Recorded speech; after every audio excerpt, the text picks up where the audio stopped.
Greetings, greetings. Patrick here. 8 questions with, and welcome to the show. Welcome to the show. It's Tuesday, so it's the first show of the week. We have a abbreviated schedule for the next 2 weeks. We got 2 shows this week, and we have 2 shows next week. And we are going on the road, which I'll tell you about that in a minute. And then, of course, I will be hosting the Midnight Society on Sunday, and we're going to be covering 2 movies. We're going to do pair of streams. We're going to do one Christmas Orphan stream, and then we're going to do the regular show. But I'll tell you about that in a few minutes. So, welcome to the show tonight. We are talking with our a friend named Maplecook. Maple, we'll call him Maple, on the Maplecook cooking channel. He'll be here to talk to us, and this will be a most interesting interview because it will be. It's gonna be a good one. Maple is a very interesting young man. He's got a real deft comic touch, and also very good at cooking. He's a chef.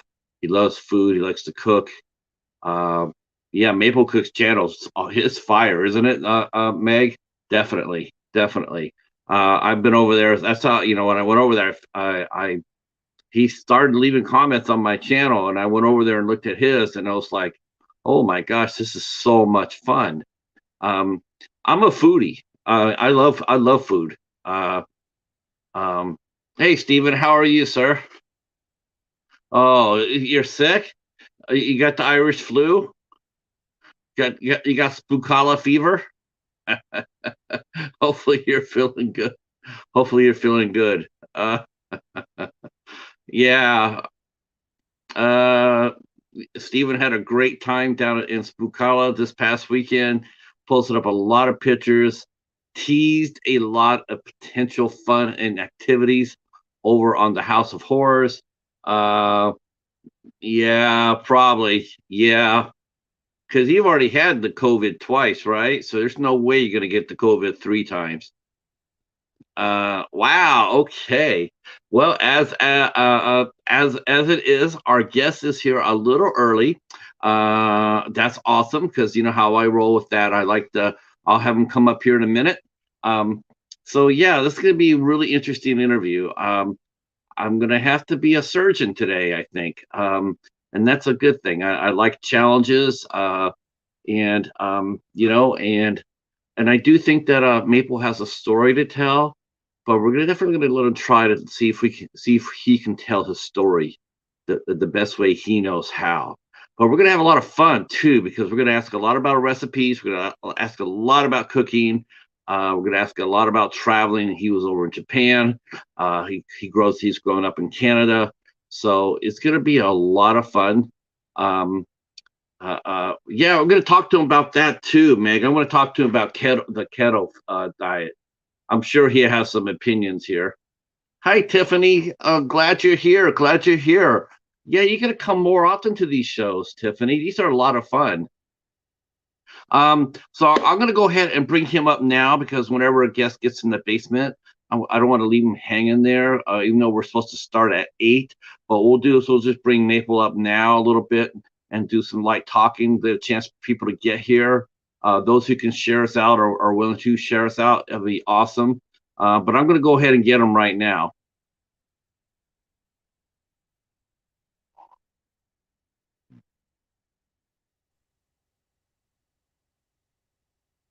Greetings, sir. Can you hear? Can you no here? Can you hear me? Okay. Okay, because I can't hear you. Let's see. So this is going to be a lot of. Oh, I thought you had. Well, you know what? Well, you know what? Cross your little toes, Stephen. I hope I. I Yo, hope can I you hear me didn't. now? I hear you now. Okay, great. My mic wasn't on. Oh, yeah, that'll do it. You need me to use headphones or anything like that, or are we good? You're fine. Exactly where you're at. Okay, beautiful, beautiful. Let me get this out of here. I am a little early. If you want me to get lost and come back in 10 minutes, I can do that. No, no, not at all. Not at all. No, everybody's here. So people are going to start showing up early. This is really nice. This is a nice early crowd we got here. Yeah, So everybody. so we're going to go with as your wish. We're going to go with how do you want to be identified? Maple Maplecook is fine. Yeah, Maplecook. Okay. yeah. Uh, Just like Madonna or Prince. Like right. What a one word title. Just I was going to call you. I was going to say Iron Chef. I was going to say that too. that one's already taken though. But thank you. Really? Yeah, Wow. Do you like watching those type of shows? I do.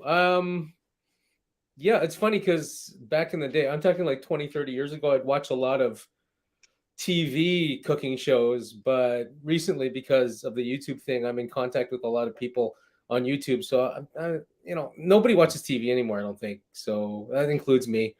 And the shows I watch are all on YouTube. They're all just guys like me, but bigger and smaller.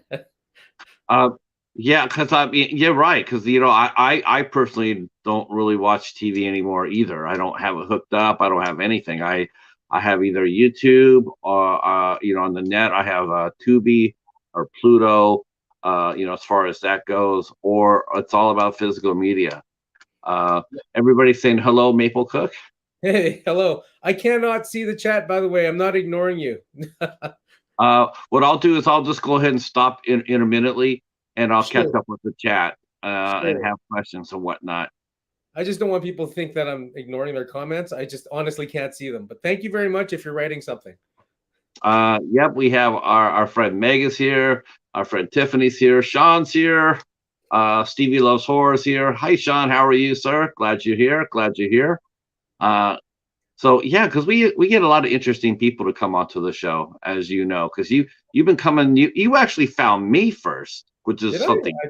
Yeah, you found me first, and then I went over your channel and just like, holy cow, look at this. Oh Thank you. Thank man, you. so much fun, so much fun. And then we started talking, and it really made your story compelling. Oh, Uh, wow. Thank you. I'm touched. That's really I, I, awesome. because it's 'cause like I said right before you got here, I said this is gonna be a little bit of a, this is gonna be a little, I'm gonna be a little bit of a surgeon today Sure. because so that's all right. You know what? I accept the challenge. Um, I accept the challenge because though I will tell you this, and you've had to thought about this. The bigger you get, your channel gets, Oh, yeah. the less you're going to be able to I put know. off. Yeah. I'll cross that bridge when I get to it, I guess. Well, we're gonna do our best a little bit by throwing a couple of pebbles into that creek. Sure. You can Sure, put your sure, toe sure. on it. Uh-huh. 'Cause that's what I thought about too. When I'm like, this, because we had another channel. There's another channel that we know. Hi, Katie. There's another channel we had. It was a husband and wife team, and they were very secretive about who they were because of their Mm, jobs. yeah. And it was like it would have been all right for them, I think, except that the wife had a very, very distinctive voice. I mean, if you heard it once, you heard it, you would know. If you knew this person in real life, you know her instantly as soon as you heard her on the tube. Uh, Sure. and it was one of those questions like, well, we're really, we can't be seen because they're actually in a similar field. They're in a similar field, and Well, and I'll let and that. Oh, sorry. Go yeah, ahead. and I was like, well, what are you gonna do if your channel breaks? And they had no idea. And then Yeah. guess what? It broke. It broke. And then they had to pull the chute. Yeah, Mm, it was a real shame. I don't think they expected it. I think it's something they wanted, but I don't think it's something they expected so soon. And then all of a sudden, then it was like, now that it's here, grabbing the dragon by the tail, so to speak. mm. Now what do we do with it? Um, So it's gonna be fun. We're gonna have a Yeah. good time. I find that I'm Uh, pretty much in the same boat. I mean, making it on YouTube is one of those things you hear about, but I'm not going to hold my breath. I don't think anybody I know is going to hold their breath. And well, yeah, I don't think it's necessarily, your content is outstanding for one oh, thing. thank you. Content's outstanding. I mean, even if the powers to be were to stumble across you or someone, I mean, what are they going to do? I would tell them, like, grab a notebook, grab a pen, and start writing down the recipes. What more can you do? It's Yeah. like, um, hey, Mayhem, welcome. Um, so our guest today is our good friend Maple from Maple Cook Show, the Maple Cook Show. I'm just gonna call you Maple. I don't know if Cool. you know. So it sounds sort of superhero-ish. I keep on thinking Alpha Flight. There's a viewer who always calls me Mapes. There's another viewer who I know. I But like that. there's always somebody who doesn't read it right and they read Maple Cook, but the last four letters are COCK. And I know it's unintentional, but it comes out sounding dirty. But Oh, That's a bit- yeah, okay, yeah, oh, yeah, that's not gonna happen here. I've had that happen more times than you think. Oh, really? Yeah, I never pictured it when we came up with the name. But like you were saying earlier, I have a day job, obviously. I'm a school teacher. And years ago, I'm talking like 2018, that's when Okay. my wife first said to me, "You need to be on YouTube." And I told her, "I don't want to do this." I was dead set against being a YouTuber, had no interest in it whatsoever. I told her, "Look, I've already got a job that I love and it uses up all my energy and I find it fulfilling. I have no desire or need to be in the public eye even more than I am. Why would I want to be a YouTuber?" And she just kept hammering me for 18 solid months. Like, "Oh no, you're funny and you can do this, you can do that. You can do I that." I I think I know why she did it. Well, I'm very flattered. Um You know why she did it too. I've I've got this performance. I got performance in my blood. I think it's if you see my show, anyone who's seen my show knows that I put on a show, and I put Mhm. on a show the way I would like to see it myself. Like I always picture myself as a random viewer who's just surfing the net looking for something to occupy 15, 20 minutes. And I think to myself, okay, what would I want to watch if I just were searching for a show? And that's the standard by which I create each episode. Well, I like it what I really like about it too, how you draw laughs out of this. Because you're not only a chef, but you're very funny as well. Thanks. Um, And that really, yeah, what they're saying. Meg saying, Maple Cook, you are very funny and a very talented, great cook. Great, Oh, yeah. thank you. Thank That's what you. really caught me, was like not only the cooking but the comedy, because it was very fun. Well, that's the funny thing, like I said, I didn't want to do this. And my wife actually, what I do in real life is I'm a language teacher. I teach French and Japanese. And she always pictured me having a language channel. Like, here, let me teach you how to speak French. Let me teach you how to speak Japanese. And I told her, look, if I were a baker, would I want to bake all day and then come home and bake more bread? It's just not something I want to do both day and night. If I'm going to do YouTube, it's going to be something different. So one of my hobbies is cooking. And when I looked at what kind of channel to create, I started thinking, all right, there are literally 30 million food channels on YouTube. Why the hell would anybody tune into mine? There's no reason to. The market's saturated. If you want to learn how to make basically any dish out there, with a few exceptions, I think that somebody has a video up already for it. So if the viewer has nothing special to tune in for, they're not going to tune in. So I decided, well, let's make it kind of funny too. And my cameraman is also my best friend in real life, as you can probably get the feel of when the video runs. And he's the one who came forward about a year and a half ago and said, "Here, let me be the cameraman and we'll just do this." So I was working off a tripod in the beginning, and I had to man the camera and do the cooking and everything. And it was a very how to kind of, this is how you make it. And it wasn't funny, but as soon as he popped into the scene, just the natural thing that we always do when we're away from the camera just started happening, and that's what you get on screen now. I do think that I think people are more into your type of show. Like me, I'm more into your type of show. I mean, I want cooking to be fun. I want it to be Thank you. something I'm not afraid to do myself. You see a lot of these cooking shows, or these, even the ones like the reality shows, like, and it just makes cooking completely intimidating. It's not fun. I don't want to, if Gordon Ramsay came over and was getting in my face, I just have to bury his ass right there. Put the Union, I just, put the Union Jack on his ass and send him. I just couldn't. I don't want to see that. I want to see something like fun, something like Man versus Food. Something like Adam Richmond, running around the country having a blast of looking at food. The various like Bobby Flay's, that sort of thing. I want to see something like that. Something where I learned something, but I'm also being entertained, and it's welcoming me. It's like you want to come in and you want to sit there and say, I think I could try that recipe. Exactly. I mean, that explains why you like my show.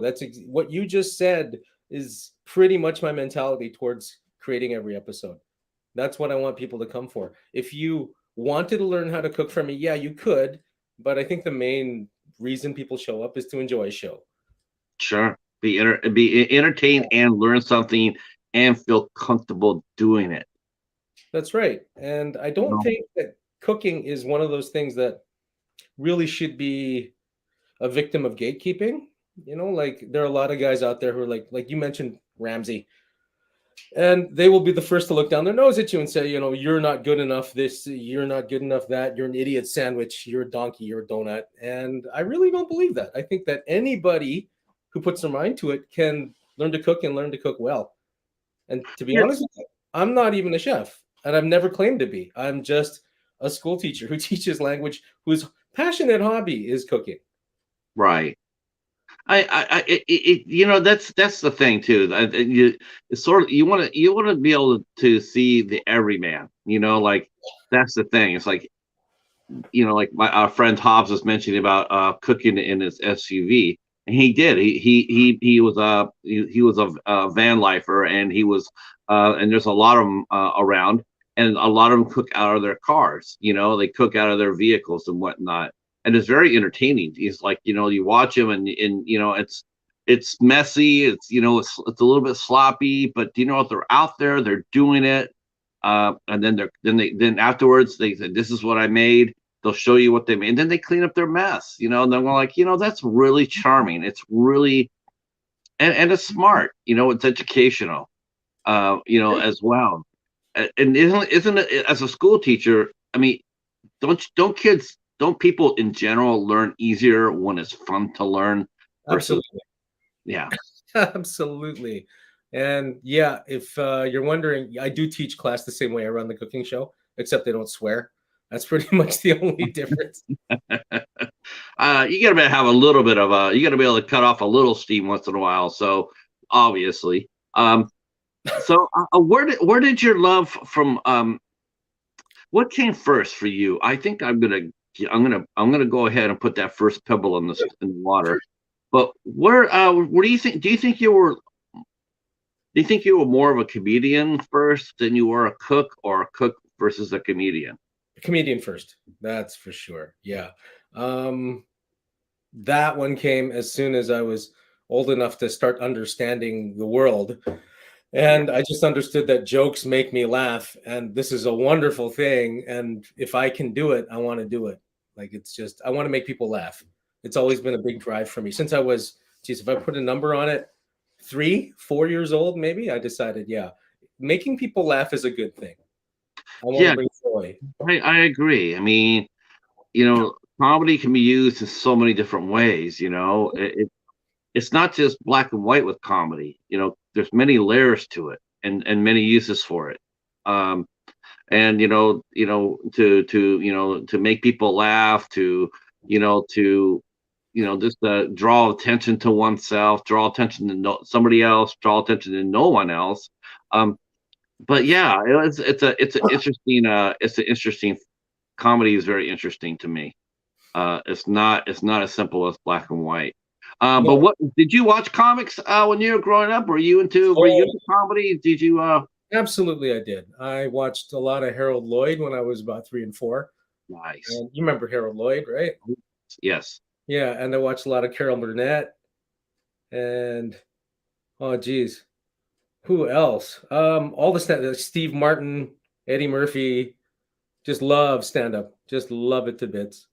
I watched all Richard Pryor. I watched all those guys growing up, and that has continued. Like my favorite genre of movie probably would be comedy, even though I do watch everything. I'm much like you are. Like I love watching movies. I'm a big, big movie fan. So, but yeah, I can't do things with 100% straight face all the time. It's always going to evolve into some kind of joke because I really believe that life is a gift. And if you only look, there's laughter to be found everywhere you look. All Yes. day long, there's something to laugh at. And I think that a lot of people take life too seriously. And we've only got 70, 80 years on this planet. It's not a lot of time to take in all the joy.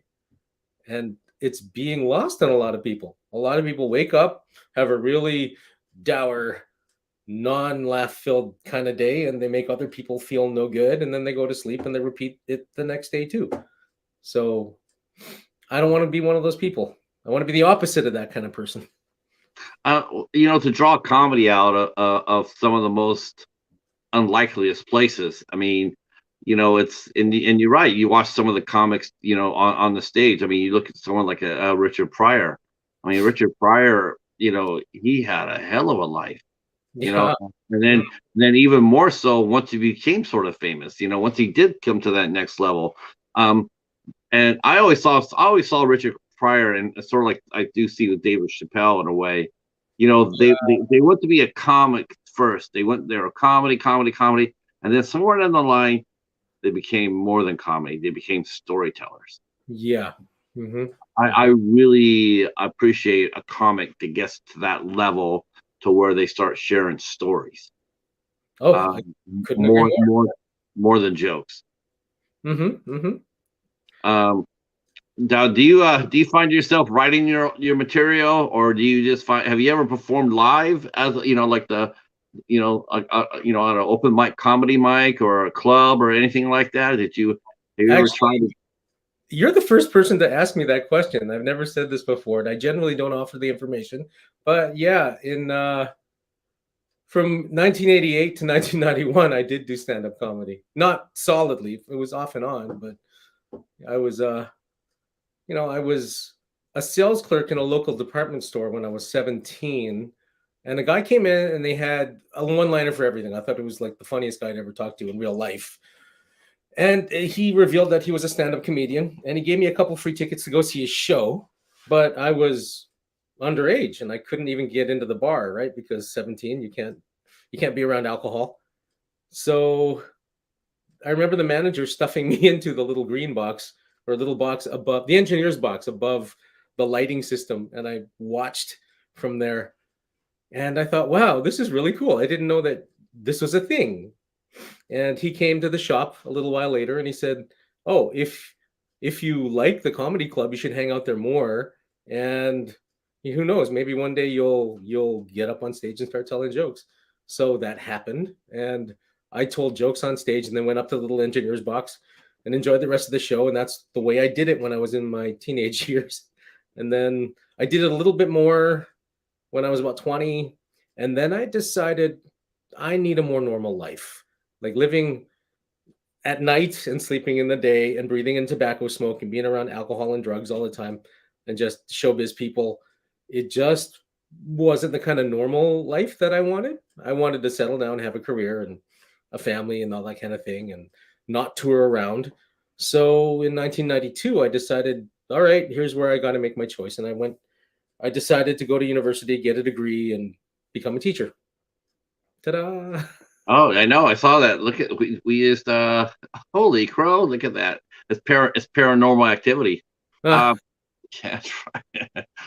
It's the chef. It's the ghost of chef's past. Let's see. The chat real quick. Hey, Pete, Scratching Pete is here. Hob says comedy Hey, keeps people up. That's right. Meg saying hi to Hobbs. Meg says, laughter makes the world go round. I loved all the old comedy shows and movies. Yes, me too. I've gotten into a lot of the older comedy as I've gotten older. Uh, a fellow Canadian come walking through the door. Hi, Kristen. How are you? How are you? oh hey, she's Uh, been so yeah. supportive of my channel. Thank you, Uh, Kristen. see, now they're talking about Stephen King. It's awesome. I love Stephen King. I used to be a horror channel. I used to run a horror channel. But I got my core card revoked. Oh But no. yeah, I know. I'm trying to get it back and try and um let's see. See what else is there. Let's see. I think we're all caught up here. Kristen, I'm glad you guys are here. Glad you guys are here. Share us out to those who can. Um, so so here you are at the comedy club, Mm-hmm. and it's interesting you mentioned, like you mentioned the booze, the alcohol, the drugs, the tobacco, whatnot. Um, it's comedy. I mean, it's rough. It It is. it is rough. I mean, it doesn't. You think that people will just walk on there and say, "Hey," but it takes so much to be a decent comic. You have to write, you have to, and then some of the material where Mm-hmm. you draw upon your laughs at, you know, that could be that could be that could be hard. Oh yeah, for sure. It's always a You know, challenge to create more material. And uh, yeah, not to name names, there's some big name comics out there who like to roll through town and steal the jokes from the younger comics who aren't famous yet. And that went on a lot when I was there. And that was that was one of the wake up calls. That was one of the things that made me decide I don't want to do this anymore. Because I if know you one of those comics you're talking about too, and he got he did you ever hear about the Carlos Mencia and Joe Rogan I incident? think I have, that wasn't the one I was talking about, but yeah, it happens quite a lot. And it sucks when you struggle to develop material and it's really really funny and people love it, and then somebody famous comes in, hears you tell a joke, and then they just leave with your joke in their suitcase and they start telling the joke and it becomes theirs because they're doing it on TV. God. So Yeah, it's not like you could write the comedy. I mean, because you used to do what, 4 minute sets, 4 or 5 minute sets. yeah,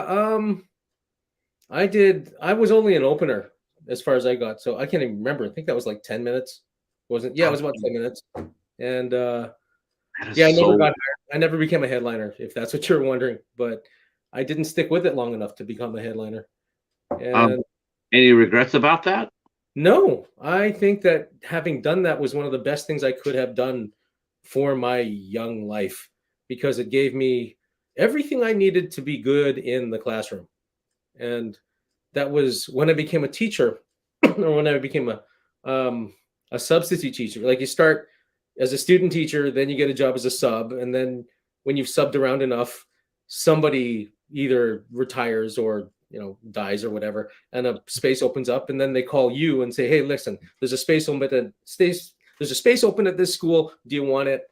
And then that's how you get your permanent career. And when I was a sub, the school board told me that I was the most requested sub in the district. This is after I got my full time job too. It was very flattering to hear that.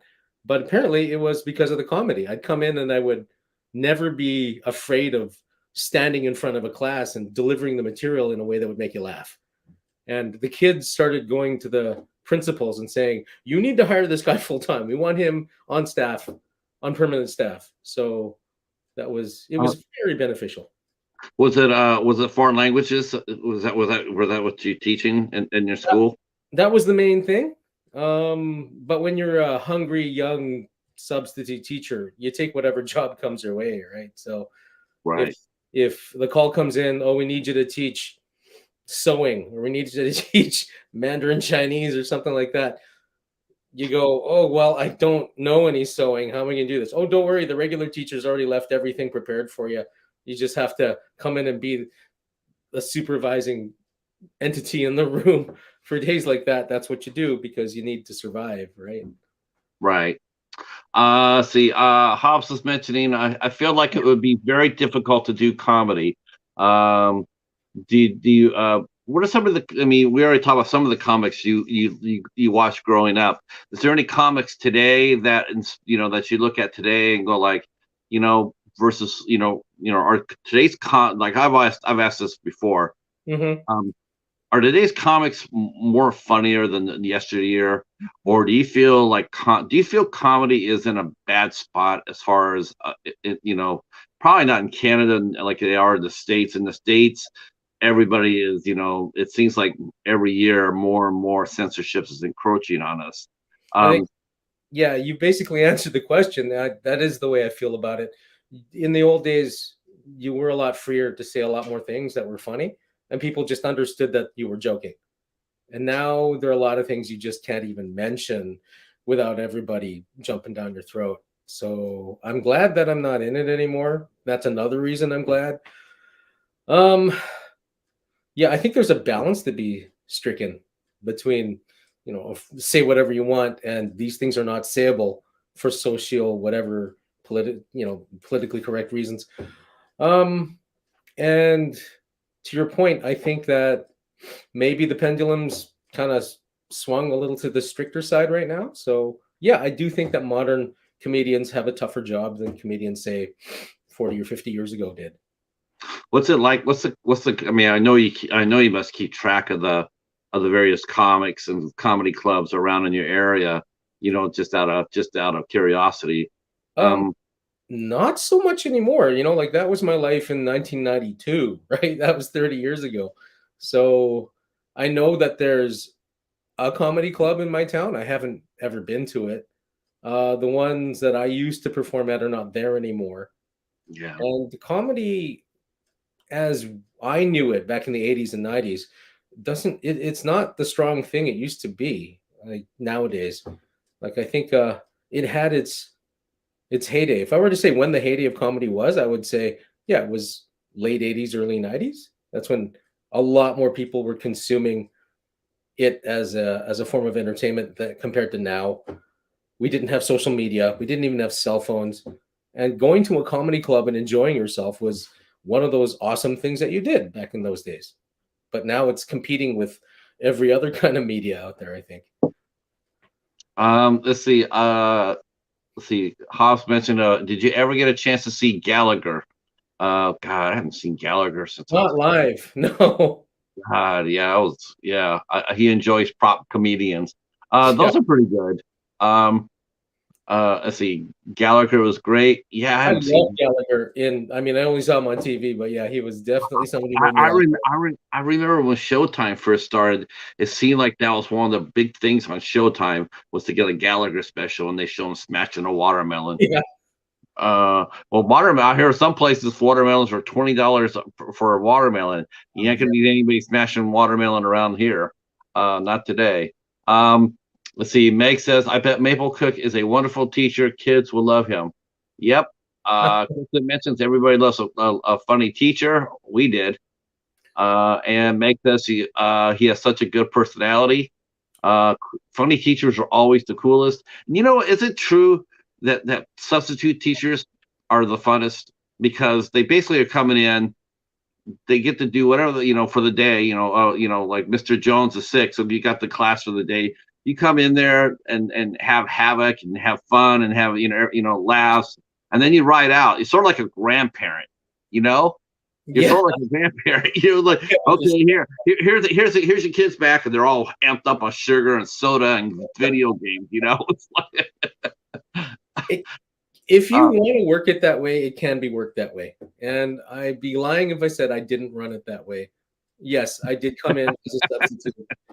And I thought, I was always thinking, what's going to get me my permanent position, right? That's what's always on your mind as a substitute. So obviously education, give the kids a good education, but at the same time, if I can make them laugh really hard while they're getting a good education, maybe they will request me. And they did. And that's what happened. But not every substitute sees it, right? I mean, people are no. people are people, and there's a whole spectrum of different people who enter the field, and you will get those who are bad at it too, and Yeah, those who just have no sense of comedy. yeah. I remember all the substitute teachers I had, and they were just, they look like zombies for the Yeah, most part. it's They would come in like like they knew they were just there for just where they were. A lot of them were there just to teach that class, and they had to drive to another school to teach another class over there. And it was just like they weren't necessarily happy to be there.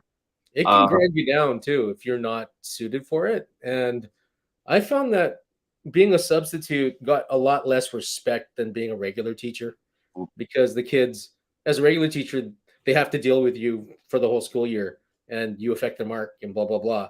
But a substitute teacher, if he gives off that kind of meek energy, like, oh, I can be dominated, if the kids sense that, there are definitely going to be kids who want to take advantage of that, yeah. and they want to make you suffer because human beings are horrible, I guess, sometimes. Oh yeah, I can tell you, Maple. I've seen that. I can still remember that. I can still remember. It was like you said, blood in the water. You Yeah. know, if he came in there, and especially in the high school level, if he came in there weak on the high school level, you didn't want to be there, or you didn't really care about, or if you just wanted to just survive the hour, yeah, they would just go crazy, and a lot of times nothing would get done. That's Um, true. yeah.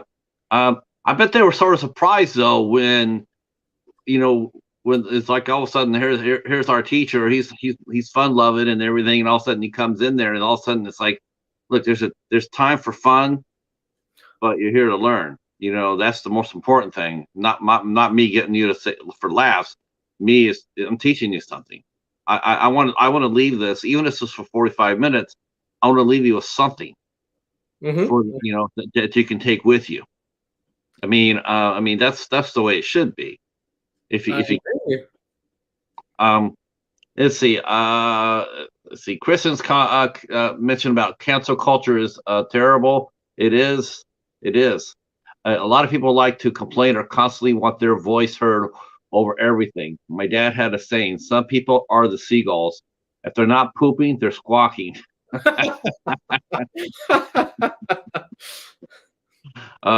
See, hello Tatum, how are you?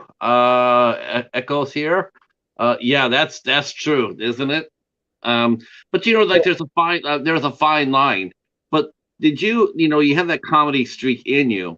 Hmm. So when you went to school, when you went to university to get your degree, um, Uh-huh. were you a fun student or were you a serious student as far as that Uh, goes? kind of both. I mean, my nature is to be fun loving and everything, but at the same time, you're paying to be at university and they don't play. They are serious academic activities going on there.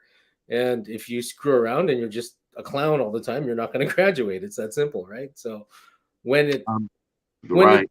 it's time to be serious, I can buckle down and be serious. And when it's not time to be serious, I can have fun. Um, if you don't, what university did you attend? Because Oh, did you attend in Canada?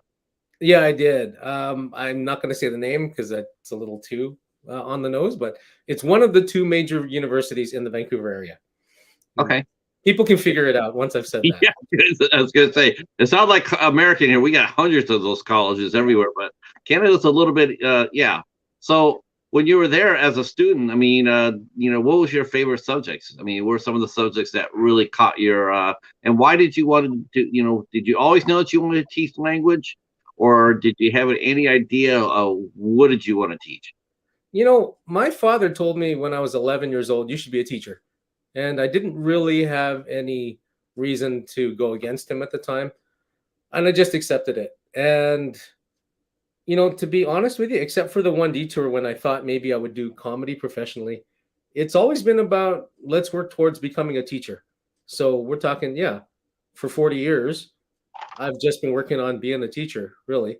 And I remember when I was 13, I went back to my elementary math teacher, somebody I really admired. And I said, I want to be you in the future. What do I need to know? And he said, all right, sit down. I brought a pad and a pencil and I wrote down everything he said for about an hour. And he gave me a roadmap for the rest of my life. Basically, he says, you need to hit this target and this target and this target and this target. And then when you're this old, I want you to do this. And then you want you to volunteer with these people and blah, blah, blah. And he did all the planning for me. It was really a luxuriously easy way to get started. And I followed the plan. And here I am. I mean, a lot of people don't have that luxury. A lot of people, even when they hit their 20s, you say, what do you want to be when you grow up and settle down? They can't answer the question, even if they're in university studying something. But for me, since I was 11, I've been able to say, yeah, I'm going to be a teacher. Yeah, that's cool though. You had a goal in mind and you stayed with it. I mean, even if you were even when you took in that little time, to maybe become a comic, maybe not, who knows. Were teachers, is it safe to say teachers were heroes to you? I've always been heroes to you? Yes, very much. Yeah, when I think of who my heroes were, they were always the guys who taught me. And there were 4 guys in particular. Again, I'm not going to name names, but each one of them had something about them that made me think, wow, this guy is the most awesome guy in his area because of this thing he does. And these 4 guys each had something like that about the personalities. And I've tried, successful, I don't know, but I've tried to emulate those strong points from all 4 of those guys, and obviously add a dose of my own something to it as well. But if you think, in my head, I'm always thinking, yeah, what would Mr. Blah, blah, blah do in this case? And that has shaped a lot of how I do it. Yeah. Yeah, it gives you a sort of like a mental roadmap, Oh, for sure. Yeah. I had and I'm sure you draw lessons from them still, even to this day. You still draw lessons. Do you still talk to any? Are they any of your 4 heroes? Are they still with us? Do you still talk to them and ask them for advice? I never, after graduating high school, I went back about 3 years later, and I met a couple of them. One of them had just seemed like he was just burnt out and ready to quit. And another one of them, he just seemed like he always was. Those were 2 of them. Another one of them, I lost contact with. And the very last one, probably the one I admired most, I ran into him about 15 years after graduating. And he was the perfect example of never meet your heroes kind of thing. Because Oh, when I met him away from the school as just as a colleague, I had become a teacher, a full-on teacher, an adult by that time. We had a conversation for about maybe 10 minutes because we just ran into each other at the supermarket kind of thing. And I remember thinking, wow, he's not nearly as great as I remember him being. And it was kind of a letdown, actually. He is it a said, letdown? Was it a letdown, Maple? I mean, was it a letdown, or was it sort of like, or did you look at him like, okay, instead of on a pedestal, yeah, now you saw him more as a peer? that's what it was. He was just more of a regular dude Yeah. than this heroic figure I always had in my head. And he said, I can't even remember what he said because this was like a long time ago that it happened, but I remember feeling at the time when he said, geez, he's wrong about that. And I'd never ever had the experience of him saying something where I thought, no, you're just straight wrong. So that was a first for me, coming from him, like, wow. And I thought to myself, wow, this is I guess there comes a time for every student to step forward and strike out on his own. And Student becomes a teacher. yeah, like it's time for me to spread my wings and be my own guy. Sure. I'm sure he was proud of you though, that when you told him that you were a teacher. That was one of the things. He didn't really seem to have any reaction to it. It was just kind of like if I just told him, it was a cloudy day kind of thing. He didn't seem to get happy or anything. That was shocking. I thought he would have had a more pronounced reaction to it, but he didn't seem to. He didn't seem to. So, Um, well, what was your favorite classes at school? I mean, what would what are, because you said you had fun and you're a fun student, but what yeah. are some of the classes that you really enjoyed? Well, his And class was literature class, English lit. oh, okay. Just all the famous English writers that we all were forced to suffer through. He actually made it fun. and I really did enjoy it. Yeah, Um, isn't that the case? Here's War and Peace. yeah, There'll be a 10-page book report on that in 2 weeks. Yeah. it's easy to weaponize that kind of stuff to make people hate it. Um, I really enjoyed biology class because I'm just interested in biology to begin with. And yeah, my other favorite teacher was the teacher of biology, and he told us all kinds of. He was a great storyteller, and he did make us laugh. And yeah, you can see these are parts of him that I'm ripping off when I do my shtick. I really enjoyed French class. Geez, why? If I say why though, it was a couple of reasons. One, I'm good at it, but second, my French teacher was a gorgeous lady from France who was a model for Vogue magazine. And she fell in love with a Canadian guy, moved here, and then just, I guess, for lack of opportunity, she became a French teacher. But there was just this absolutely drop dead gorgeous woman in the classroom teaching us French. And I just thought, wow, how rare is this? Um, Mhm. I never skipped a single class. I was gonna say, did you like get like 3/4 of the way through and then say, maybe I need to come back and take this class again? Yeah, she was just your stereotypical really sexy French lady, if you can imagine it, right? With the Mhm. accent and everything. And it was if a 17-year-old dude needed any greater motivation to come to class and be ready to study, I don't think there could have been one. It was just wonderful having her as the one who was teaching me. I guess what are some of the what are some of the teachers that you've watched, if you've observed, what separates a good teacher from a great teacher? Okay, well, we'll start with my lit teacher. He, let me think, what did he do that was awesome? He always made it real. He talked in terms of how this affects your real life and how the literature, the more you see things change, the more they stay the same. Everybody knows this, right? So the historical cycles that things go in, he would talk about that and he'd put them into modern terms. And it really helped me as a teenager understand what the cycles of life are. And he was always very common sense about things. So one thing that he did, it was just a really tiny thing, but it did impact me, was he didn't care if anybody ate or drank in his classroom as long as they were studying and they weren't stupid with the trash. So if you ate a bag of chips or a sandwich or something, as long as you put your wrapping in the trash, he never had a problem with you. And I sat in front of him one day with a bag of chips, and I was just eating away, listening to him and just, enjoying the class. And he looked at me and he went, "You." And I went, "Oh, he's going to get angry because I'm eating this bag of chips right in front of him." But he said, "Those look delicious. Could I have one?" And this guy's okay. And I gave him some chips and he really enjoyed them. And I thought, wow, all classes should be like this, where he's not my enemy. I'm not his enemy. We're not trying to make each other suffer. He's not playing games. He's just here to share this thing. And that's what matters. And we can share chips with each other and it's okay. And unlike some teachers who will freak out on you if you have a bag of chips, Oh my gosh, yes. yeah, Yeah. you know the kind I'm talking about, right? And it doesn't have to be that way. So that was a big part of the way he taught that I carbon copied onto myself.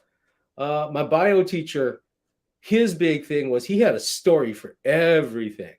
No matter what you were talking about, he had some kind of weird story, but it would grab your attention. Like one day out of the blue, he said, "Hey, have you ever heard about guys with three testicles?" I'm like, "No. Why would I know about my cousin had three testicles? Really? But he had one removed." Okay, I've got questions now. Like, why would he Yeah. have one Yeah. removed? And he said, "Well, he wanted to fit in." Who's comparing? Like, Yeah. who's he hanging out with? Oh, if you got three, I've got two. Like, who has this conversation, right? But that was Mr. Schultz. He had that kind of a story, and I'm just scratching the surface.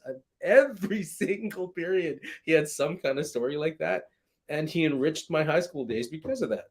And I thought, wow, that is a really positive thing to do for students. Is that you can, I agree. I agree. yeah, I think teachers I don't, because Canada and the U.S. are a little different, but maybe not so much. I don't know.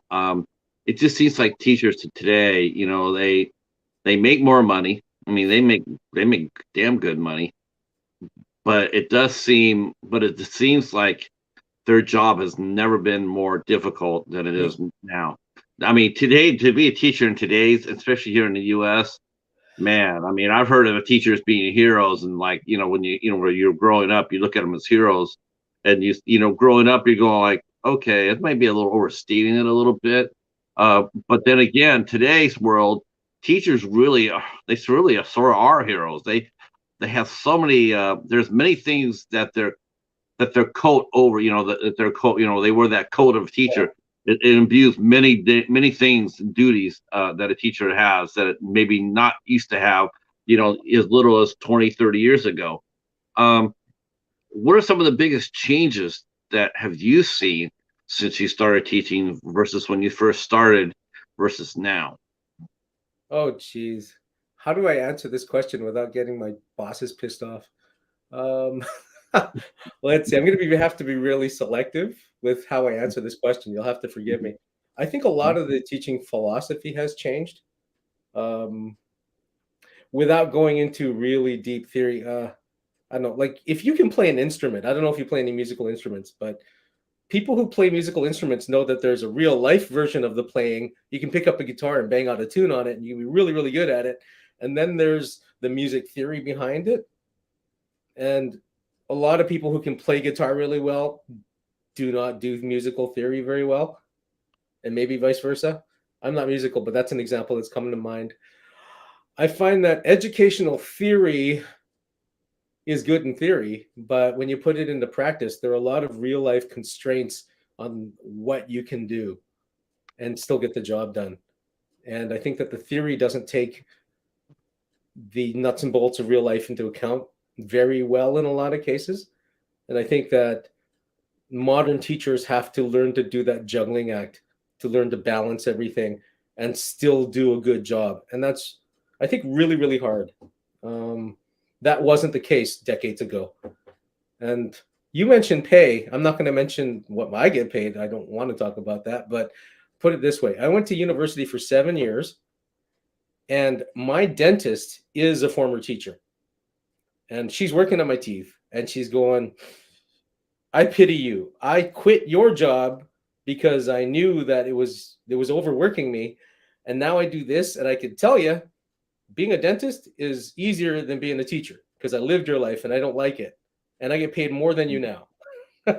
So that was kind of enlightening to hear as I'm on the chair with my mouth open and the tools in my mouth. But Yeah, she managed to get over on you. She knew that you couldn't come back on that. yeah. No, but she was right. She was right. And a lot of people don't realize like, you can't be a teacher unless you really are cut out for it and your motivations are right. Like, a lot of people look at the summer vacation and they look at the paycheck and a lot of the things, the winter vacation off and stuff, and they think, oh, I want that life, but they don't realize all the planning, all the marketing, all the stuff that goes on behind the scenes, and the stuff we don't get paid for. Like, summer vacation isn't paid. I don't know about the States, but we don't get paid for summer vacation. It's basically I don't just, think they get paid down there for that either. yeah. And team activities, if you host a team after school, that's not paid. It's just purely volunteer work. And a lot of people just take it for granted. They think it's part of the teaching job when it actually is the teacher volunteering their time. Yeah, I had a lot of teachers when I was in high school. They would volunteer to work a lot of the sports and whatnot. Yeah. I think they now get paid for that. Because otherwise, why even do it? I would never not be. I would never be a coach on the high school level again, unless I did get paid. Yeah, but all the guys I work with are doing it for free, right? They're just doing it out of the goodness of their hearts because they have a passionate love for youth and football or whatever it is, right? Yeah, I think one of the things is like, I think Canada is just in a much better place for that. I mean, here in the U.S., it's garbage. I've heard that The priorities are so twisted and broken in our education system. I mean, you have a high school down in Texas that spent like between $2 to $3 million to build a high school football stadium. Yeah, that's That's hideous. that doesn't seem like something I would do. No, To put no, it as charitably as I can. yeah, it's hideous. Our values have changed now. Now high school teachers or high school like coaches. Now they're being treated like college coaches or pro coaches. Oh, You really? know, yeah, they get fired after 2, 3 seasons if they don't have a winning record, and it's like, Oh, boy. you know what? These guys are here to teach. They didn't, this is what they want to do. This is, now they're, this they didn't hire on for this. They didn't, Yeah. you asked them to do it. So let them do it. I mean, who cares? Who cares how many games they win or lost? As long as for one thing, you're keeping the kids off the street. You're giving them something to do. You're teaching them discipline. You're teaching them focus. I mean, there's a lot of positivity to it. Yeah, it sucks when you don't win a cup when you don't win games, but in the bigger picture, right? Hmm. Um, so during this time when you were in college, so I guess the other half of this is, when did you start getting into cooking? I mean, now you're in college. Now, was this something, because you said you got comedy first. How old were you when you discovered your first spatula? Again, that would be about 3 or 4 years old. Like, I have so many hobbies, it's crazy. Cooking is one of my hobbies, and my father worked in a restaurant as a professional, and as far back as I can remember, and that would be about three. I'd be sitting in the kitchen watching him cook, and he'd be teaching me how to handle a knife and how to bust open a crab or whatever it was. And that was just I just thought everybody knew how to do that. And it's always been something that was on my radar. My I'm divorced and remarried. My ex-wife is currently a head chef in a sushi restaurant. So there was always that in the house. And what else? I'm friends with a lot of chefs. So I'm not a chef, but I can talk shop with these guys all day long if I need to. And it's uh it's always been something that was very just passionate. Just the idea that, oh, here's this wonderful dish. For example, the lasagna dish that I did, or the bagels that I made. I don't know if you've seen those videos of mine. Hmm. I stumble across stuff like that, and somebody on the internet will say, "This is the best blah blah blah in the world." And I look at it and go, "Yeah, that's really grand. That's really awesome." But I'm wouldn't it be great if I could make that? I wonder what it would take. That's where it always starts. And then I do the research for it, and then my buddy films me while I attempt to make it. And the thrill, I mean, there's always you never lose with something like that. You always end up winning. Like, you do it, and if you fail, you'll learn something, so you still win. This is the way I look at it. And if you actually pull it off, why, hey, look at this thing that I made. Ta-da. So there's always that really, really strong joy of discovery and accomplishment when I do something with food like that. So that's where that comes from. And I have a love of beautifully well crafted food. So Presentation has a lot to do with it, yeah. right? You can make a peanut butter and jelly sandwich, but it's like, yeah, that doesn't really thrill me too much. But making lasagna, sign me up for that. Um, uh, uh, so in the first time what was the first dish that you prepared yourself, and how old were you? And Jeez. and who were the samplers? First dish, like, it was scrambled eggs. It was 9 or 10. Nice. And I just did. It's funny because my dad had been teaching me all the kitchen stuff, but I, at the same time, my mom was discouraging me from doing that because she wanted me to grow up and be academic and all that kind of thing. So, no, you're not gonna go into the restaurant business. And to be honest with you, I didn't have, and I don't have any desire to do it professionally in a restaurant. But yeah, one day when I was 10, nobody was looking. I took out the fry pan and I made some eggs for myself. So, and they were good. I ate them up. Well, that's a lot better dish than our friend Hobbs is mentioning. Hobbs mentioned his first dish was peanut butter and onion sandwich, toasted. Oh, now that you mention it, there is a story that I have to tell you. When I was 6, my buddy Jimmy invited me over. And this is back in the 70s when, child protection and just safety just wasn't what it is today. So we were 6 years old. No, we weren't even six. Let me think. We didn't know how to read. We couldn't read a letter of the alphabet. We couldn't have been six because we were already learning by then. Must have been like at least the oldest we could have been was 5. And he was alone and I was alone and his parents were just off doing something. And he says to me, I want to have some pancakes. So I'm like, okay, you know how to make pancakes? Yeah. He pulls off the shelf, the pancake mix. And I'm like, wow, you can read that? No, I can't read that. There are pictures on the box. Okay, so the two of us combined maximum age of 10, made this proto half pancake mix, and he fried it up, burnt the hell out of it. But he goes, look, and he twisted like this, and he hit me with the fry pan in my arm, and he burnt like an inch section out of my arm. And of course, I yelped and screamed, and, oh, what are you doing? And he pulled it away, and he went, oh, sorry. And then he did it again, and I got 2 burn marks on my arm. Oh, God. Yeah, I'm here. Yeah, I didn't know what to do. I'm 5, and I'm thinking, okay, I'm gonna go home. My parents are gonna kill me. So I went crying to the neighbor, and I said, "Listen, this Jimmy burnt me with a fry pan, and they dressed the wound." And I went home and they explained it. My mom didn't get angry or anything, but yeah, that was my first experience with heat in the kitchen. Do you still got your 2 scars? I think so. It's on this arm. It's gone really faint though. You probably still can see it right here. I don't know if you can see it. I don't even think it'll come up on camera. It's right here. Wow. I can't see it, but I know it's there. I can tell. I know it's there. Burn sleeve scars, but yeah. How well? I mean, not very many people can actually have scars of their first meal that they cooked. I mean, pancakes on that too. Yeah. It's and then you did scrambled eggs as your 9 and 10. That's awesome. Yeah. That's great. So now, did you cook like when you were in college? Did you cook? Do you have roommates and whatnot? And in your dorm room? I didn't do a lot of cooking back in those days. I've always been very, very focused on the thing, whatever it is I'm focused on. So back in those days, it was either study or comedy. So that's all I focused on. I remember, I'm very much I'm going to focus on this, and everything else is going to be put in the back burner kind of guy.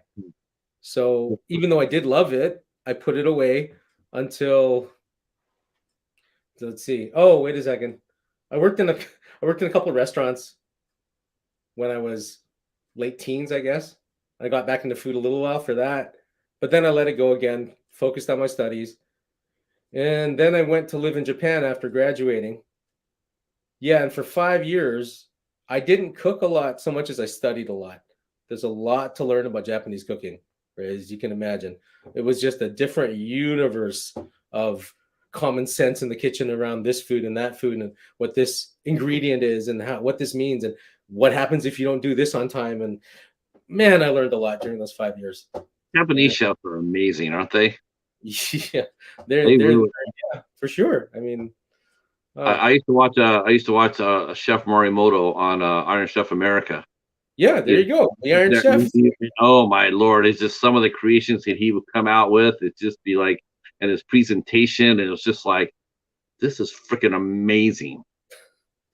And he was he's just come out there, and they have such high respect for food. I mean, food is it's huge in their culture, right? I mean, it's really important. There's a reason for that too. I don't know. Like, stop me if this is something you already know, but during the Second World War, Japan went through a phase of no food. And if you look at the height charts of children before the war, there was a certain level, and then they drop. And then the 50s come along and some prosperity comes along, and you start to see kids growing again. And the stereotype of short Japanese people comes from this malnutrition, because if you don't feed babies, obviously they don't grow. Right. And people were eating, like, there were books published during the war, like how to survive eating non-food. They had instructions on how to cook tree bark and eat grasshoppers and eat certain kinds of grass and all this kind of stuff, just so you wouldn't die. And I think a whole generation of people being impoverished this way really affected them. Like, I don't know if I've seen this in other cultures too. Like, if you have impoverishment, when you finally come out of it, there comes a drive to go the other way with it. Oh, look at all the stuff we have now. Let's get funky with it. And that's when you start to see things like the imported beef, like the A5 Wagyu and stuff. They Yeah. started to develop things like that because, oh, now that we have beef, let's see how extreme we can make it. And they've done that for so many different ingredients and techniques that it has really created a nation of foodies. Like here, when I grew up, it was always, if it was your birthday, people would say, oh, what do you want for your birthday? And the question is different in Japan. When it comes to your birthday, people say, oh, it's your birthday. What do you want to eat? Like it's really food centered, the whole mentality of it. And it ripples through the whole culture. If you look at animation, for example, are you familiar with the superhero Anpanman? If I saw it, I probably recognize it. Okay. He's like Superman. He has a Superman abilities, but he's made of bread. And his head is a bun that's filled with bean paste. And his superpower, one of his superpowers is to save kids from starvation. So kids Oh, in the wow. show will be like, "Oh, we're starving, help us." And he'll fly in and go, "Eat my face." And he literally says, "Eat my face." And they eat his head and they show the character neck down with no head and the body flies back to the bakery to get a new head. Oh And my. that's yeah, there's so much food centered everything there. And it's a nation of foodies. So, like exactly like you said, they care about food. The ingredient quality level is actually extremely high compared to either Canada or America. And if you live in a city like Tokyo, you could even argue that availability of the different ingredients is equal to or maybe even better than what you can get here. So, if you really want to make whatever you can imagine, at least Tokyo is a great place to be. You're in a Yeah. great position there. Um, I mean, when you were cooking in Japan, I mean, because you cook a lot of things, right? I mean, you weren't just doing the sushi rolls and and dishes like that. I mean, you were doing their lasagna dish over there. Yeah. Do they like foreign cuisine in They Japan do. as much as we love it over here? Uh, it depends on where you are. If you're out in the countryside, it's going to be more traditional. But if you're in a huge city like Tokyo is, let me think, there's 33 million people who live there. I think that's twice the size of New York, right? So How many people live there? 33 million people live in Tokyo. Damn. I Wow. think I think New York's only about 15 million, isn't it? Yeah. I mean, the whole area, the whole Yeah. suburb too. Yeah. So we're dealing with metropolitan centers of a scale that generally North Americans can't picture in their head. So, Mark, are you familiar with Mark Matsumoto? I've made several references to him on my channel. He's Um, got a channel of 116,000 subs, and he's Yes, a Chris, chef. Kristen has mentioned that. She's mentioned that here. Let me catch up with the chat here real quick. Oh yeah, sure. Let's see. Yeah, let's see. See, Hobbs is yeah, Hobbs. Yeah, we all said ooh on Hobbs' sandwich. Hobbs says cucumbers and mayo sandwiches. Is that any better? No, that's not any better. Let's see, let's see. Uh, hot dogs and Cool Whip. No, that's not better. Oh wow. No. Let's see. Let's see. Hobbs is yeah, he's a machine. He should see some of the stuff he eats. Um, let's see. He eats Little Caesars pizza. Let's see. I had Tiffany says I had mini corn dogs and cheese sticks for lunch today. Okay, okay. Let's see. And Tatum says her kids and her okay, they're from Cambodia, so they're used to Southeastern Asian cooking. Mhm. Let's see. Let's see. Hobbs mentioned interesting that you brought that up today. One of my clients told me they use ketchup on their spaghetti in Japan. Is that true? Have you ever heard of seeing anybody pour spaghetti on? Absolutely, it is true. That is true. It is true, but I mean, we need context. Or you're going to get the wrong idea. Um, Okay. every kind of spaghetti exists in Japan. You can get authentic Italian, properly done spaghetti in Japan. You can also get the Japanese style spaghetti, which incorporates things like fish eggs and stuff. And I heard that that fish egg Japanese dish is getting more popular in Italy as the Italians have discovered this foreign variation of it. And then you have this type of, I guess I would label it as food that came to be because of the war. And when you have a war going on and you don't have availability of different things, you just start to put together whatever you can scrape to make it work. And the spaghetti with ketchup on it is a product of that. It was a product of desperation, not knowing any better, and then it just kind of caught on. So people still do it. Have you heard of the a prison burrito? Yes. Yeah, I've heard of the ones in the I've heard of that. The taco in a yeah, bag. yeah. Like, well, it's when you're in prison. I've only seen this in TV shows. Like, I heard that when you're in prison, you only get certain types of food, and a lot of it's junk food. Hmm. So you cannot have the better things in life. So if you want a burrito, you have to make a burrito out of junk food somehow, and there's a process that you go through to make a prison burrito. And Yeah, some of the guys, they have potato chip bags. yeah, They, they have potato chip bags, and they put all the different ingredients in yeah. it. They basically blend it all together. When you get out of prison, some of the guys say that even though you're free and you can eat whatever you want, you still get this weird craving for prison burritos, and you will make a prison burrito in the outside world, even though you don't have to, just because it tastes good to your, I guess, Stockholm syndrome palate. And I find that that can happen to anybody. Everybody has their own version of the prison burrito in their head. So there's some wacky combination of foods that taste good to that individual because of the history that he or she has with that food. Sure, sure. And That makes a lot of sense. I think that, Yeah, yeah, I saw that on a show. We have a show over here called Lockup, and okay, yeah, they used to show that. Used to show marathons of that. yeah, So I was working at a hotel at the time, and so they'd be playing it all night, and they would talk to the inmates, and that was one of the things they talk about was food, and yeah. they're saying how they would make I think they call it prison tacos, Okay, and yeah, potato chip bag and throw all yeah, the different things. Yeah. If you had a celly, he would contribute food, because you yeah. get it from the commissary. It was interesting. So Um, I think the ketchup spaghetti is kind of like that for Japanese people. They went through the generations of it, and I think as from an outside perspective, it might be disgusting, but that's their prison burrito. right. Well, it's funny because I had a food challenge a while ago with this lady named Eva, and there's another guy in England who did it. And what they made was they made a peanut butter and mayonnaise sandwich. Ooh, And it wasn't until I read about it that I found out that that was actually a staple in the South because during the Depression because it was very filling.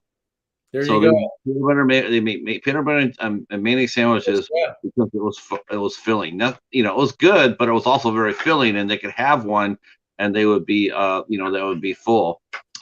Kristen has mentioned. She says she loves your friendship with Mark. Yeah, Uh, he's you guys awesome. play each other off so well. So who is Mark? Is Marcus your cameraman, or is he another? No, no, no. He's a television host in Japan, and he has his own show. He has a his own food channel with 116,000 subs. He's a professional chef. He's done a lot of things, and he and I just kind of crossed paths on YouTube a couple of years back, and I left a comment on his channel. He left a comment on mine. We just started having a conversation in the comments, and we got along really well. And then he said, he's almost a year ago, "Oh, why don't you come to Tokyo and we'll collab?" So I thought, wow, my channel isn't even 1% of what his channel is. Why would he be doing this? But whatever, he wants to do it, sure. And we started Skyping each other just for hours at a time, just because we wanted to plan for this, but at the same time, we're getting to know each other. And turns out he and I we're like two sides of the same coin. We've got like the same type of personality. We have the same likes and the same dislikes. There's a lot of overlap between his personality and mine. And it seemed like, wow, this dude's like my brother. I went to see him during the summer, and when I got to know him in real life and spend extended like hours and hours together with him, it turned out to be true. Like, yeah, this guy really is like my brother from another mother. And we became like really real life friends that way. And we still keep in touch via the internet now that I'm back in Canada. But he's the kind of guy, and he said the same thing about me too. He's the kind of guy I would love to be next door neighbors with and just hang out and have beers with. And Right. somebody I would choose to spend time with, even if it had nothing to do with anything on YouTube or professional or anything. Yeah, I'm like that with Hobbs and Mr. Bones. I mean, if they were living next door to me, we sit back there and talking and watching a movie or something Yeah. like that. I get that. I get that. Um, if I was hanging out with Andre down in New Zealand, him and I'd be over there watching boxing. That's for sure. Yeah. So, so, hi. Oh, hi, Heather. How are you? I didn't see Heather come in. Hello, Heather. How are you? We are talking to our good friend Maple from Maple Cooks YouTube channel. So let's bring this up to now your wife. Yeah. Now is your wife? She got you to do YouTube, but what particular skills does your wife have? Is she also a teacher? Is she also a chef? She has her own profession. I'm not going to divulge because that makes it a little too easy to find her, I think. But she's professionally trained in her own. She's a medical person, put it that way. Okay, And she has nothing. She has no performance ability whatsoever. She's extremely shy. oh, Extremely. She has anxiety, camera anxiety, like you wouldn't believe, which is really ironic because she was pushing me to do it. yeah. And I've always thought, like if you can't do it yourself, go push someone else to do it. But she obviously doesn't have that mindset.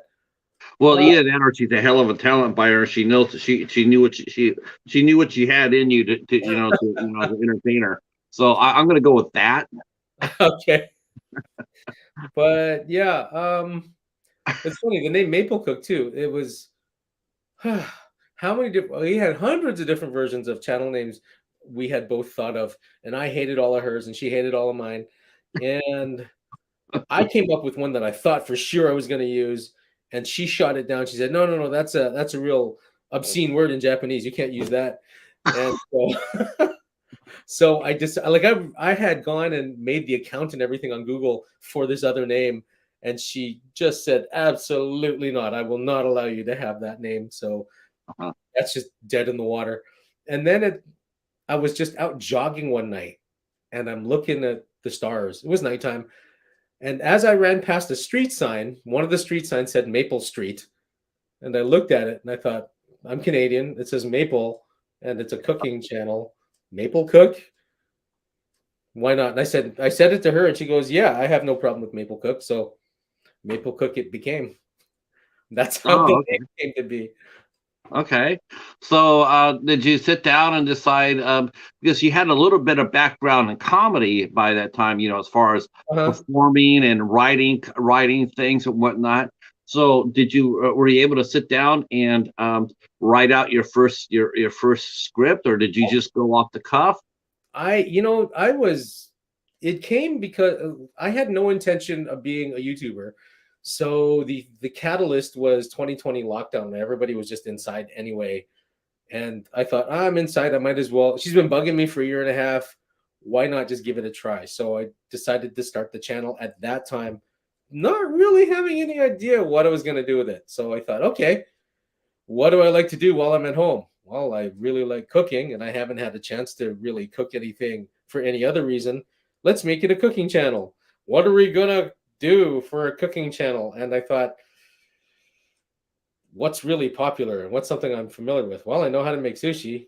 Tell you the honest, like this surprises a lot of people. I'm not the biggest fan of Asian cooking anymore because I've eaten so much of it that I'm tired of it. And this is why Right. I don't do too much Asian cooking on my channel anymore, with the exception of the gyoza, obviously, and the stuff I filmed while I was in Japan. But I decided, yeah, I'm familiar with Asian cooking. It is kind of rare in this part of the world. I know how to make sushi. Why don't I do a how to make a California roll video? And that was my first video. That was the reason I did a California rolls because I thought not many people know how to do this. So, what is a California roll? I mean, what Sorry. is why is it called a California roll? Isn't it just a sushi roll?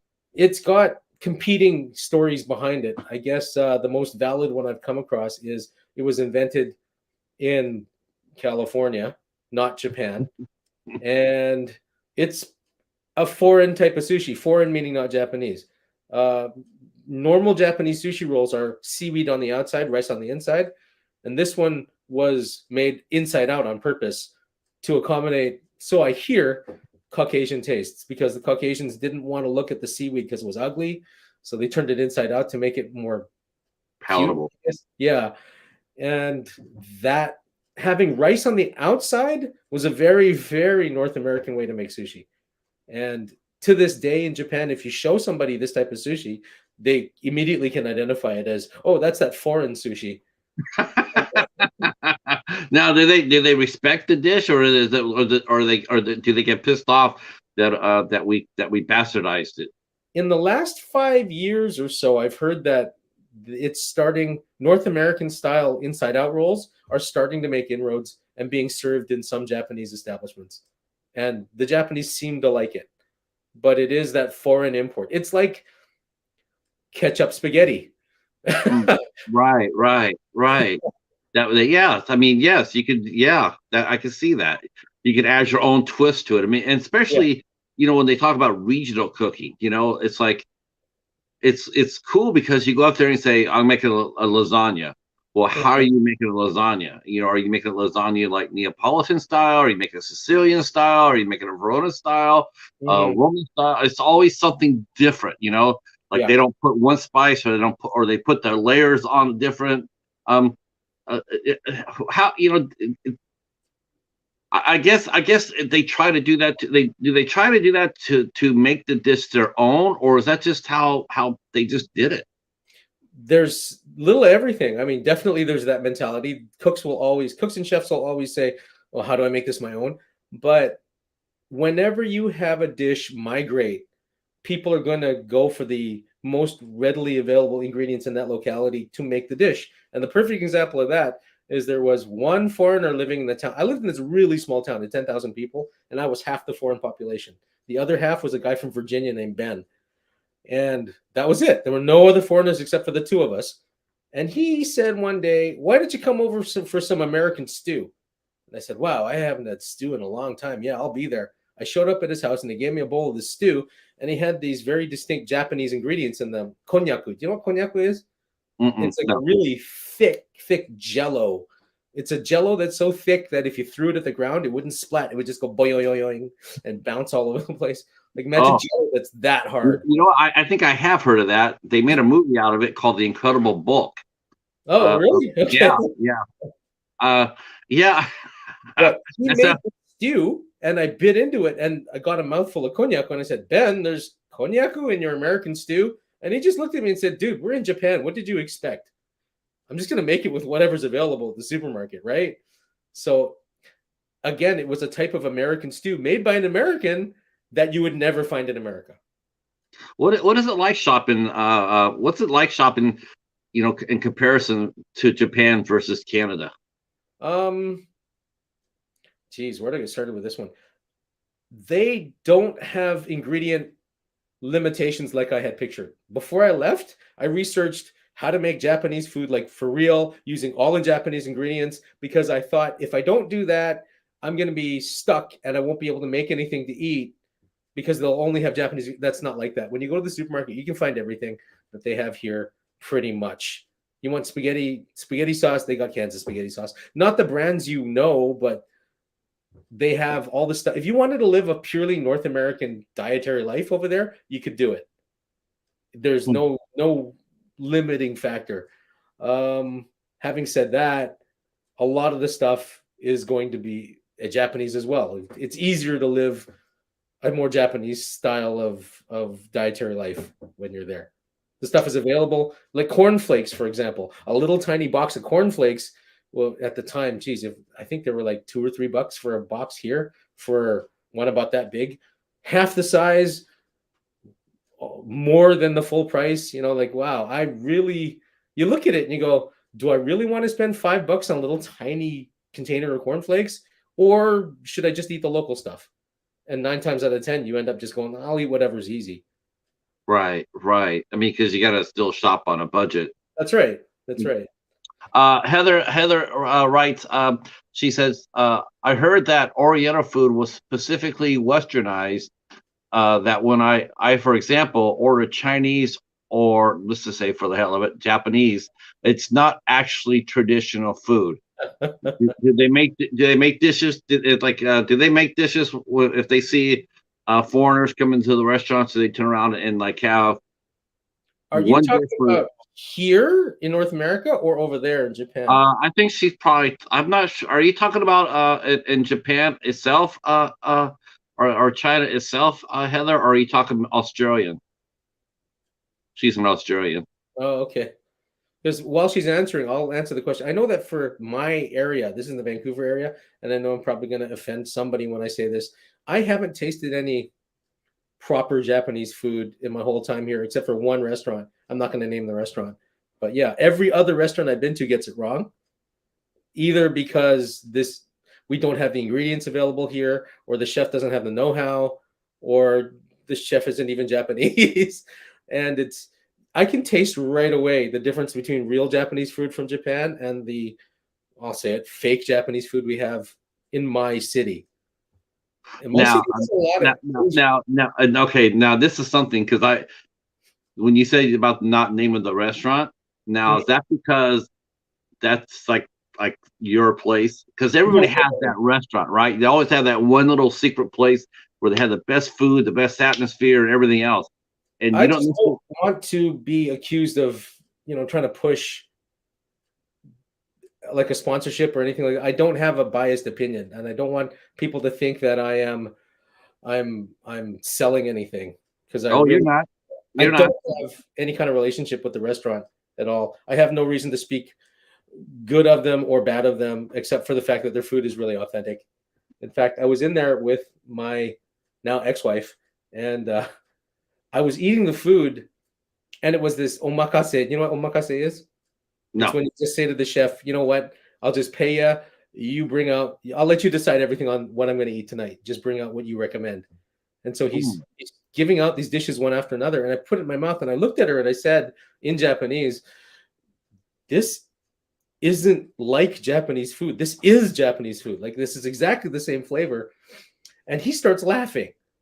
And he looks at me and he giggles while saying it. And he said, yeah, I use 0% local ingredients. Every morning I'm at the airport at 8:30 a.m. to get all the ingredients off the plane from Tokyo. And I make everything in this restaurant using the actual stuff from Japan. Yeah, I saw that on. Actually saw something like that. I saw something like that on Man vs. Food. They had a restaurant in Seattle, and it was a seafood restaurant. And this guy, he imported all his seafood from Louisiana every day. It flew in fresh from Louisiana. He would have to go down there and pick up his food. That's crazy. That would be how you recreate that flavor, though. If you've got the ingredients and the know-how and the technique, I don't see why you wouldn't be able to recreate the proper flavor and mouthfeel and everything that you need to. And that's how you do it.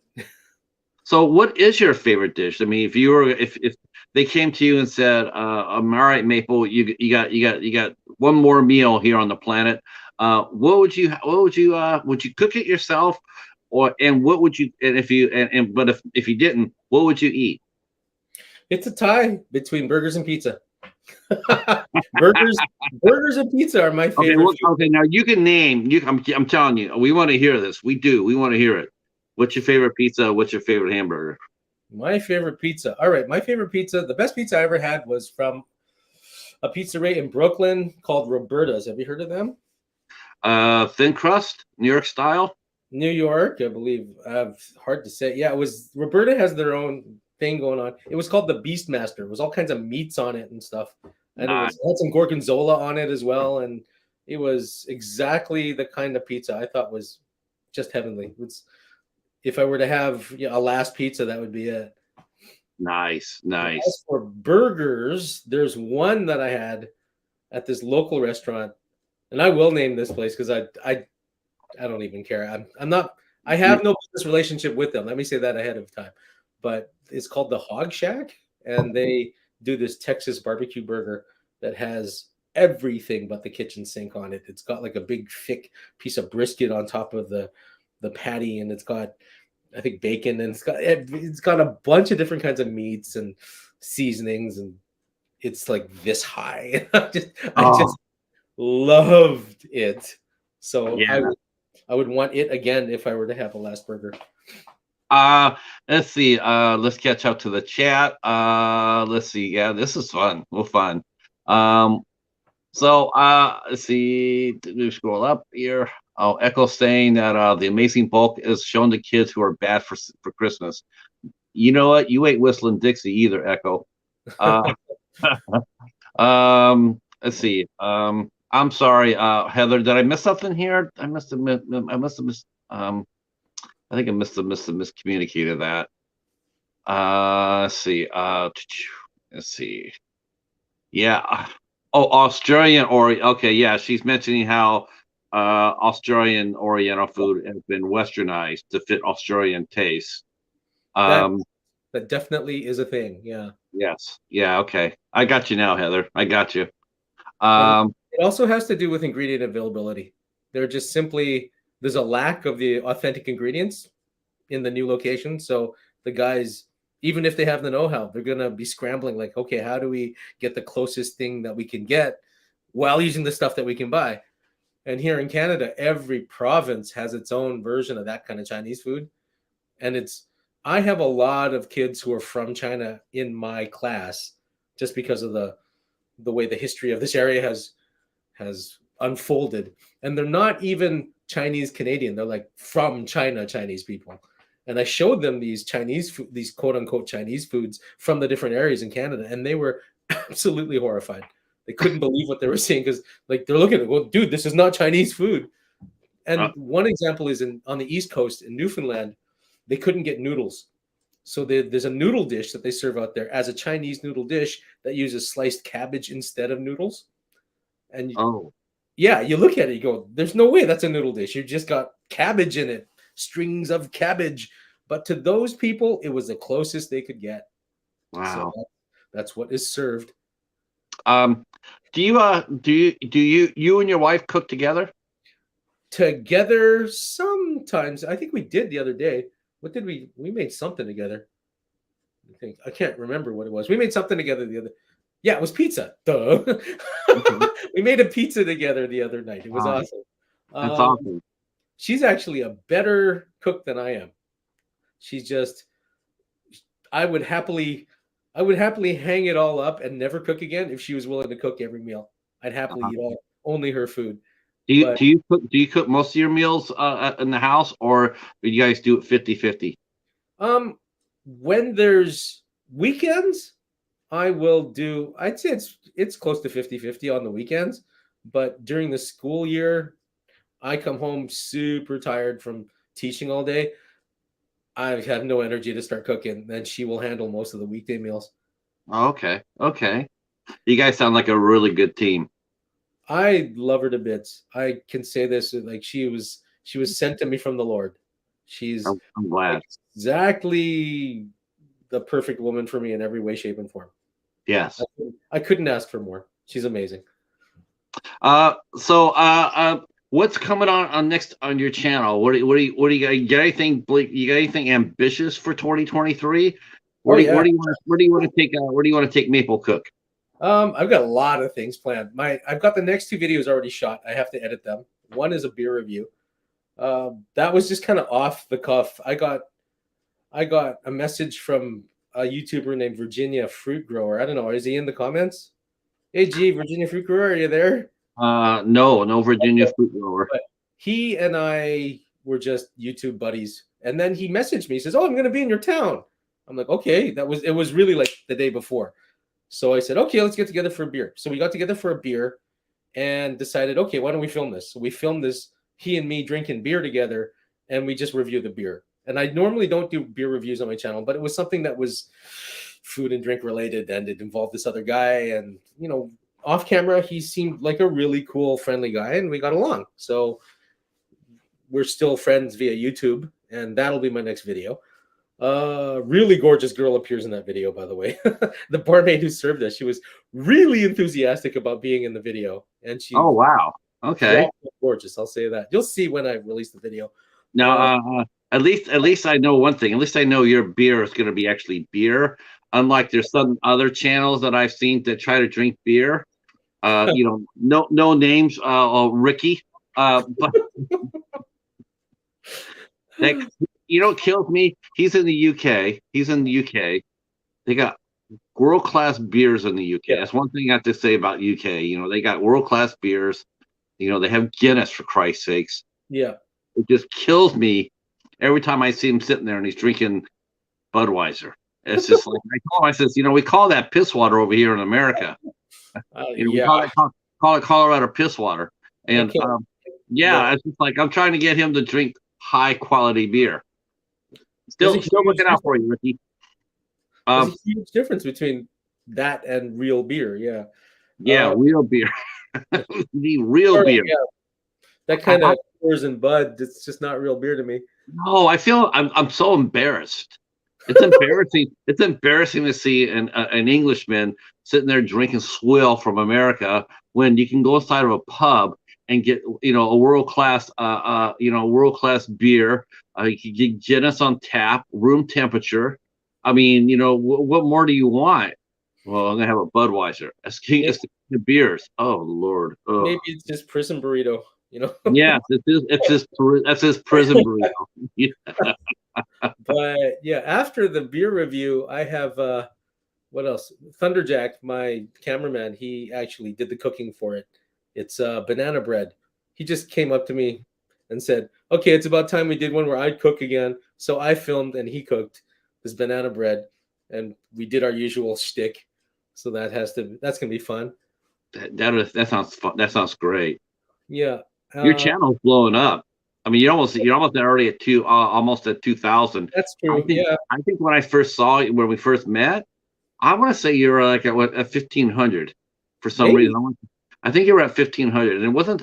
We haven't been friends all that long. Maybe a couple of months, and Yeah. you're already ready to crack 2 grand.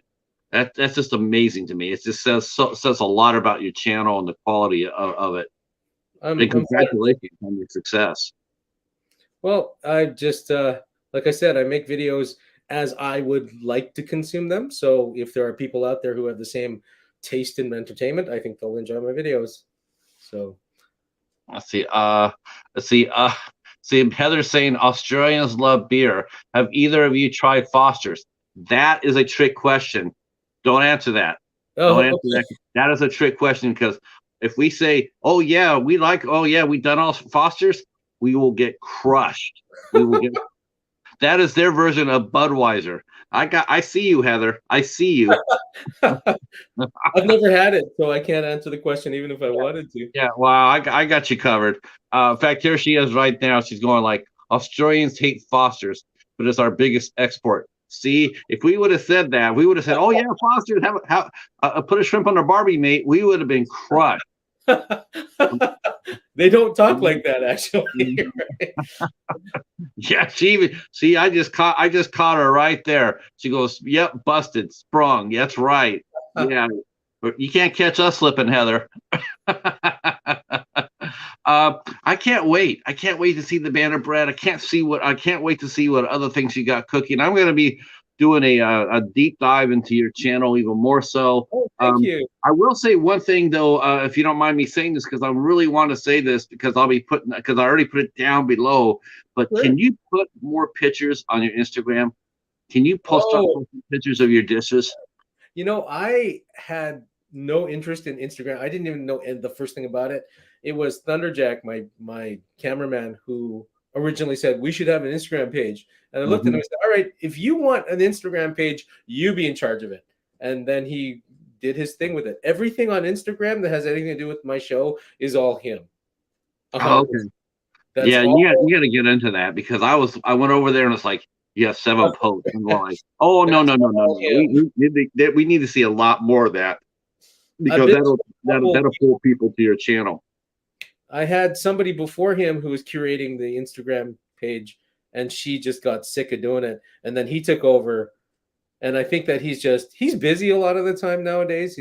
He's studying really hard, so Sure.